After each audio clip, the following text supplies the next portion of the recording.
కల్తీ మద్యంపై వైసీపీ ఆదేశాల మేరకు పార్టీకి చెందిన మహిళలు కాకినాడలో ర్యాలీ నిర్వహించారు. మాజీ ఎంపీ వంగా గీత ఆధ్వర్యంలో కాకినాడలోని జిల్లా ఎక్సైజ్ అండ్ ప్రొహిబిషన్ కార్యాలయం వరకు మహిళలతో ప్రదర్శన చేపట్టారు. కూటమి ప్రభుత్వంపై తీవ్రస్థాయిలో విమర్శలు గుప్పించారు. వైసీపీ మహిళా నేతల నిరసనలపై కాకినాడ నుంచి ఐ న్యూస్ ప్రతినిధి రాజేష్ అందిస్తున్న వివరాలు ఇప్పుడు చూద్దాం. మాజీ సీఎం వైఎస్ జగన్మోహన్ రెడ్డి ఆదేశాల మేరకు రాష్ట్ర వ్యాప్తంగా మహిళలైతే ఆందోళన చేసే పరిస్థితి కనబడుతుంది. దీనికి ప్రధాన కారణం కూటమి ప్రభుత్వం కల్తీ మద్యంపై చాలామంది ప్రాణాలు పోతున్నాయంటూ పక్క ఎవరైతే వైసీపీ రాష్ట్ర మహిళా అధ్యక్షురాలు వంగా గీత, మాజీ ఎంపీ, ఈరోజు ఎక్సైజ్ కమిషనర్ కూడా వారు మెమోరాండం కూడా ఇవ్వడం జరిగింది. ప్రస్తుతం మన వద్ద మాజీ ఎంపీ వంగా గీత వారిని అడిగి మరింత సమాచారం అడిగిన ప్రయత్నం కూడా చేద్దాం. మేడం చెప్పండి, ఈరోజు రాష్ట్ర వ్యాప్తంగా మహిళలు రోడ్డెక్కే పరిస్థితి కనబడింది. మీరు ఇప్పుడు మెమోరాండం కూడా ఇచ్చారు, అది ఏంటి, దీనికి ప్రధాన కారణం ఏంటి?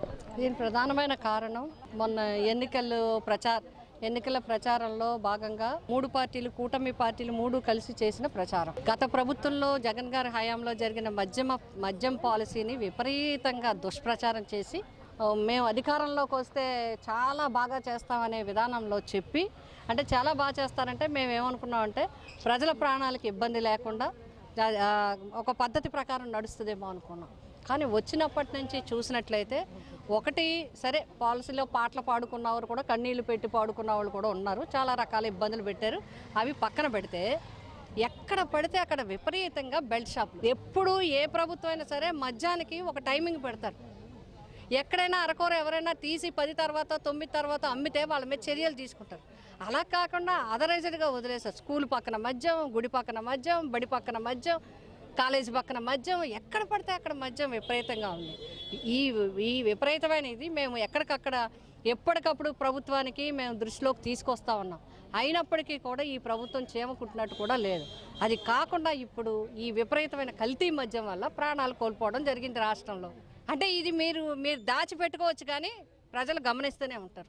కాబట్టి మేము కూటమి ప్రభుత్వాన్ని కోరుతున్నాం, తక్షణం అక్రమ కల్తీ మద్యాన్ని నిలుపుదల చేయండి, బెల్ట్ షాపుల్ని కూడా స్టాప్ చేయండి, టైమింగ్స్ పెట్టి ఎక్కడ కూడా ఆఫ్టర్ 9 దొరకకుండా ఉండేలాగా చేస్తేనే ప్రజల జీవితాలకు బాగుంటుంది. ప్రస్తుతం మన వద్ద మాజీ ఎమ్మెల్సీ ఉన్నారు, వారిని మేడం చెప్పండి, మీరు ఇప్పటికే ఉద్యమం చేస్తున్నారు, అయితే కూటమి ప్రభుత్వం వారు అరాచకాలు చేస్తున్నారు, అయితే కల్తీ మధ్య ఎక్కువైపోయిందని చెప్పి డిమాండ్ చేస్తున్నారు. అయితే మీ ఉద్యమం ముందుకి, అంటే ఈ వారు వెనక్కి తగ్గకపోతే మీ ఉద్యమం ఏ రకంగా ఉండబోతుంది? చాలా ఉద్రేకతతో ఉంటుందండి, శాంతియుతమైనటువంటి ఉద్యమం కూడా ఉంటుంది. ఎందుకంటే మేడం చెప్పారు ఇప్పుడే. తర్వాత ఏంటంటే ఎక్కువ మేము ఒకప్పుడు మహిళలందరం ఏకమై సారా ఉద్యమాలు కూడా చేసి, మేము ఒకప్పుడు సారా అసలు ఉండకూడదు, మద్యం ఎక్కువ ఉండకూడదు అనేటువంటి నినాదాలతో లేడీస్ అందరూ ఒకప్పుడు చాలా ఉద్యమాలు చేపట్టాం. దాన్ని దృష్టిలో ఉంచుకొని గత ప్రభుత్వంలో జగన్మోహన్ రెడ్డి గారు అసలు మద్యం అనేది పేదవాడికి దగ్గరగా ఉండకూడదు. కానీ అలాంటి పరిస్థితుల నుండి ఈరోజు కూటమి ప్రభుత్వం ఏం చేసిందంటే కిలోమీటర్కి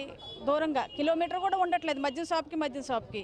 దానికి పేర్లు సిల్క్ మద్యం, అలాగే స్మిత మద్యం, అలాగే మరి రకరకాల యాక్టర్లు కబ్బు డాన్సర్లు వేసేవారు చూసారు, అలాంటి మద్యం పెట్టి, అలాంటి ఫోటోలు పెట్టి చాలా ఆకర్షణీయతో లైటింగ్స్. మేడం చెప్పండి, ఇప్పుడు మహిళా పక్షాన్ని ఉంటుంది కూటమి పార్టీ అని చెప్పి వారు అధికారంలోకి వచ్చారు, అయితే మరి మహిళా పక్షాన్ని ఉందంటారా లేదంటారా? మహిళా పక్షపాతి ప్రభుత్వం ఎవరైనా ఉన్నారంటే జగన్మోహన్ రెడ్డి గారి ప్రభుత్వం, గత ప్రభుత్వమే. అది ఒక స్వర్ణయుగం మొన్న జరిగిన 5 ఏళ్ళు కూడా.